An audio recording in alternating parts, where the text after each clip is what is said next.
At 2024 बालमानसशास्त्र व अध्यापनशास्त्र या सिरीजमधलं आपण लेक्चर नंबर 9 पाहणार आहोत.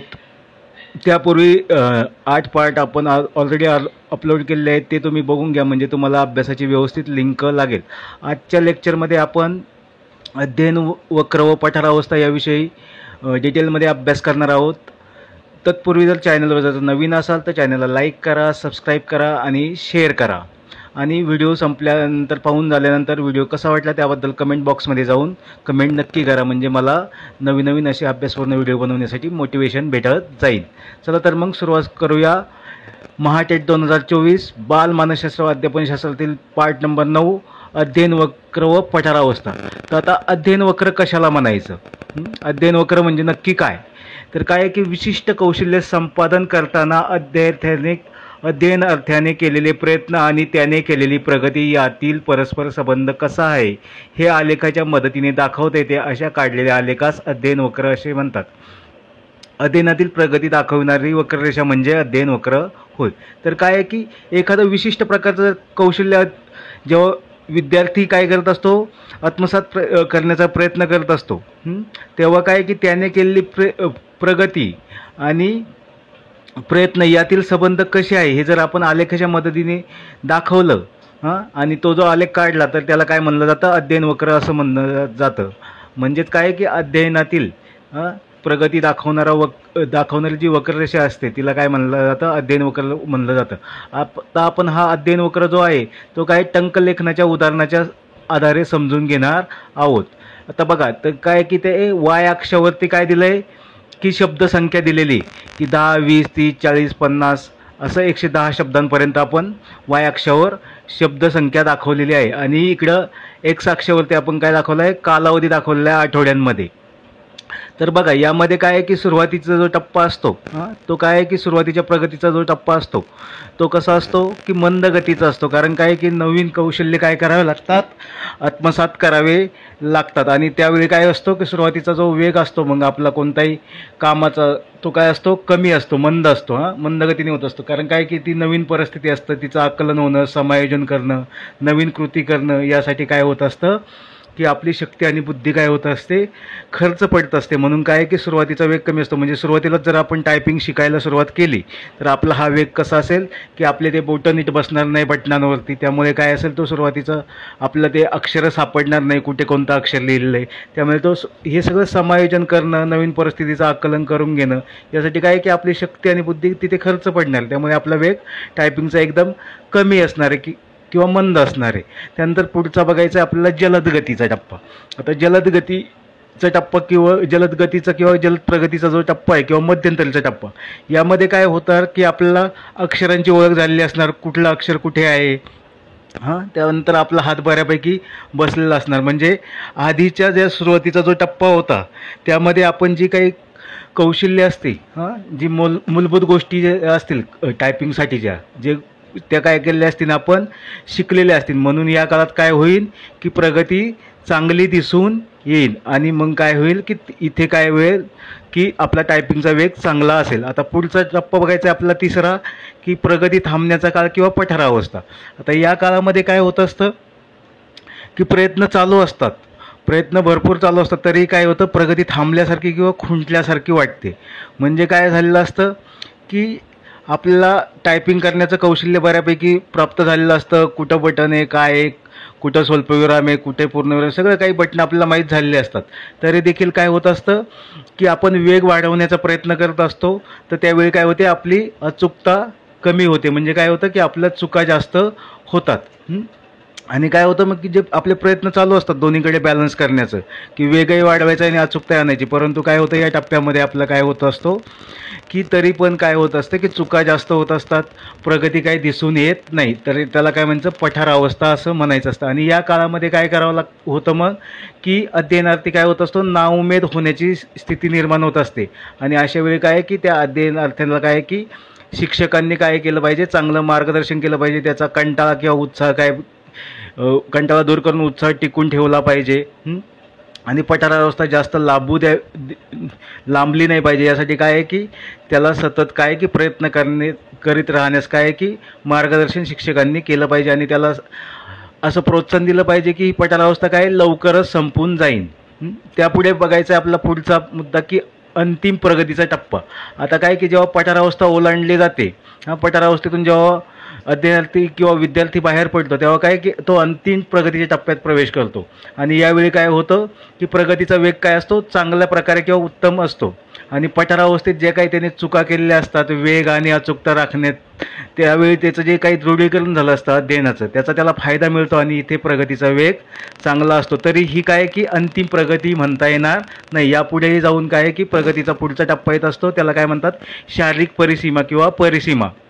आता या शारीरिक सीमा किंवा परिसीमेमध्ये काय आहे की हा प्रगतीचा काय सर्वात उच्च किंवा सर्वात वरचा असा टप्पा आहे किंवा शेवटचे टोक आहे. यानंतर काय की कितीही प्रयत्न केले तरी काय आहे की अधिकची प्रगती घडून येत नाही. म्हणून याला काय म्हणलं जातं, शारीरिक परिसीमा किंवा परिसीमा म्हणलं जातं. आणि बरेचसे विद्यार्थी किंवा अध्ययनार्थी काय आहे की या शारीरिक परिसीमेच्या किंवा शारीरिक प्रगतीच्या काय आहे की खालीच रेंगाळत असतात. आणि अध्ययन वक्राचा जर विचार केला तर काय आहे की मग सुरुवातीला काय होत असतं की चुका जास्त होत असतात, पण नंतर काय होत जातं की जसजसे प्रयत्न वाढत जातात तसतसं काय होत जातं, चुकांचं प्रमाण कमी होत जातं आणि ते शेवटी शून्य आढळून येतं. आणि पण काय होतं, आणि कालावधी जो असतो एखादी कृती करण्यास तोही कमी होत जातो. म्हणजे टंकलेखनामध्ये काय होत असतं, समजा की सुरुवातीला काय की खूप चुका होतात, वेगळंच अक्षर दाबलं जातं, पण सतत प्रयत्न करत राहील तर काय होत जातं, त्या चुका कमी कमी होत जातात आणि टंकलेखनाचा वेग वाढत जातो. ठीक आहे. आणि तो कुठपर्यंत वाढतो, शारीरिक परिसीमेपर्यंत वाढत जात असतो. आता आपल्याला बघायची अध्ययन वक्राची वैशिष्ट्ये किंवा अध्ययनाचे टप्पे. तर मग सुरुवातीचा टप्पा यामध्ये काय असतं की आपण अगोदर बघितलं की काय आहे की सुरुवातीचा वेग कमी असतो. का कमी असतो, तर काय आहे की नवीन कौशल्य आणि काय आहे की नवीन गोष्टी आपल्याला काय करायच्या असतात, आत्मसात करायच्या असतात. त्यामुळे वेग कसा असतो, कमी असतो. समायोजन करायचं असतं नवीन परिस्थितीशी, नवीन कृती करायच्या असतात. या कार्यात काय होत असते, आपली बुद्धी आणि शक्ती खर्च होत असते, म्हणून हा वेग सुरुवातीच्या टप्प्यामध्ये कमी असतो. पुढचा जो अध्ययन वक्राच्या वैशिष्ट्यामधला पुढचा मुद्दा आहे की जलद प्रगतीचा टप्पा किंवा मध्यंतरीची प्रगती.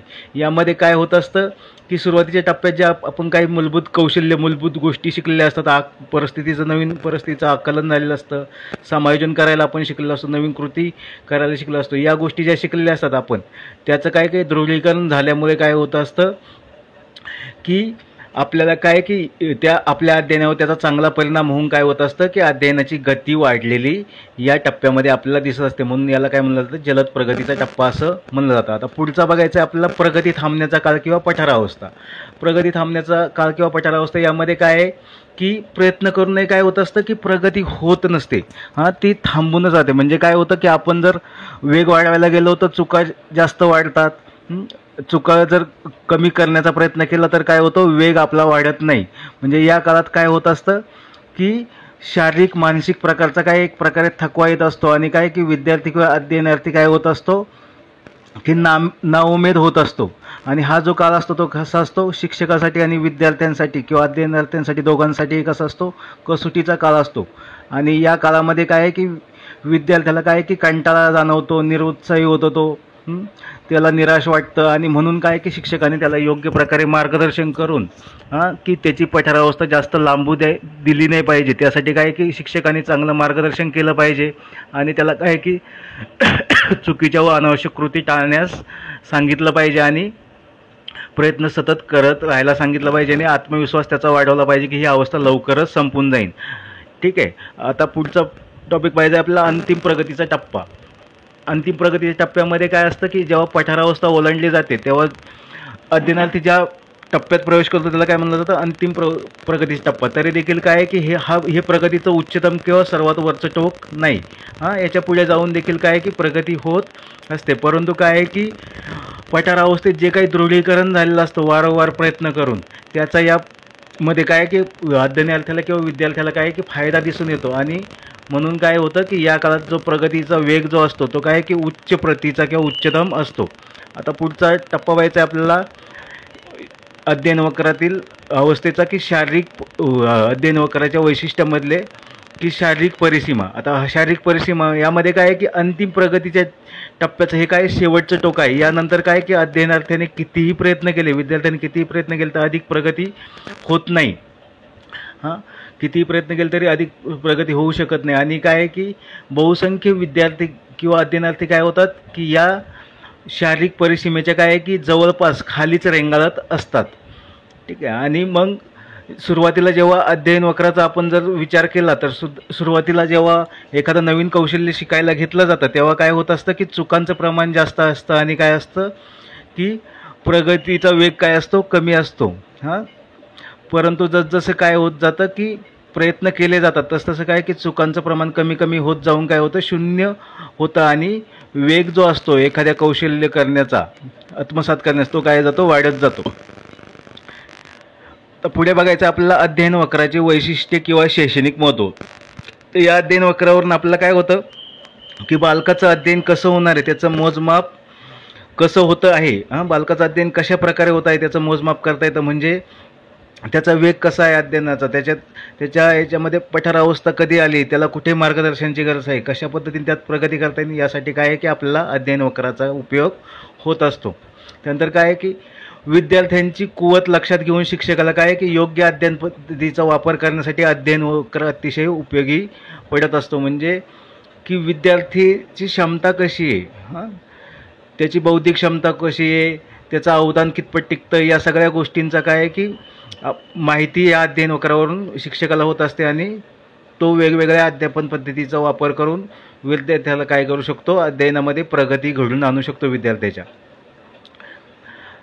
आणि प्रत्येक विद्यार्थी केव्हा कंटाळतो अध्ययन करताना, केव्हा त्याला कंटाळा येतो, कोणत्या घटकात काय आहे की वेगाने प्रगती करतो हे देखील काय शिक्षकाला यामुळे समजत असतं. आणि अध्ययन करताना नेमकी पठारावस्था कोठे कोठे निर्माण झाली हे शिक्षकाला या अध्ययन वक्रावरून समजतं. आणि विद्यार्थ्यांना कोठे मार्गदर्शन व प्रोत्साहन करता येईल हे काय आहे की त्या शिक्षकाला त्यावरून समजतं व त्यावरून तो त्या प्रकारे विद्यार्थ्यांना मार्गदर्शन करू शकतो. विद्यार्थ्यांना त्यांची काय की शारीरिक परिसीमा दाखवून देण्यासाठी किंवा शारीरिक परिसीमेजवळ नेण्यासाठी काय आहे की या अध्ययन वक्राच्या आधारे काय करता येतात शिक्षकाला प्रयत्न करता येतात व प्रत्येक विद्यार्थ्याला काय की त्याची अंतिम शारीरिक परिसीमा गाठण्यासाठी मदत शिक्षक त्याद्वारे करू शकतो या अध्ययन वक्राद्वारे. आता विद्यार्थ्यांसाठी पठारावस्था दूर करण्याचे उपाय काय तर काय की शिक्षकांचे अध्यापन कसे असले पाहिजे, नाविन्यपूर्ण शैलीत असावं, तेच रटाळवाणी तीच पद्धत नसावी. नवीन अध्यापन पद्धती शिक्षकांनी काय केलं पाहिजे वापरल्या पाहिजे जेणेकरून पठारावस्था दूर केली जाईल. केलेला अभ्यास किंवा केलेलं जे अध्यापन असेल शिक्षकांनी आणि विद्यार्थ्यांनी केलेला जो अभ्यास असेल तो करण्यास आणि तो आपलासा करण्यास काय आहे की मुलांना पुरेसा वेळ दिला जावा जेणेकरून काय की पठारावस्था दूर करता येईल. आणि वेग व अचूकता यावर समान भर देण्यासाठी काय आहे की विद्यार्थ्यांना मार्गदर्शन केलं जावं जेणेकरून काय होईल की पठारावस्था दूर होईल. आणि पाठात अवधान टिकवून ठेवलं जावं विद्यार्थ्यांचं जेणेकरून काय की त्या विद्यार्थ्याची पठारावस्था दूर करण्यासाठी काय होईल की ते योग्य ठरेल किंवा त्यातून विद्यार्थ्याची पठारावस्था दूर होण्यास मदत होईल. आणि विद्यार्थ्याच्या अडचणी समजून घेऊन या अध्ययन वक्राद्वारे की त्याला कुठे अडचण येत आहे, नेमकी तो कुठे अडत आहे, कुठे त्याला मदतीची गरज आहे, तिथे त्या अडचणी समजून घेऊन काय की योग्य ते त्यावर उपाय करणं गरजेचं ठरेल. म्हणजे जेणेकरून काय होईल की त्या विद्यार्थ्याची पठारावस्था दूर होईल व तो काय होईल की अंतिम प्रगतीच्या टप्प्यावर पुढे जाऊन शारीरिक परिसीमेपर्यंत तो पोचेल. आणि विद्यार्थ्याला वेळोवेळी प्रोत्साहन दिलं जावं जेणेकरून काय होईल की त्या विद्यार्थ्याची काय होईल पठारावस्था दूर होईल. आणि तसेच काय की अध्ययन व अध्यापन करताना काय की वेळोवेळी काही शारीरिक व मानसिक विश्रांती दिली जावी जेणेकरून काय होईल की पठारावस्था सहजपणे दूर केली जाईल. धन्यवाद. चॅनलवर जर नवीन असाल तर चॅनलला लाईक करा, सबस्क्राईब करा, शेअर करा आणि व्हिडिओ कसा वाटला त्याबद्दल कमेंट बॉक्समध्ये जाऊन कमेंट नक्की करा. धन्यवाद. थँक्यू.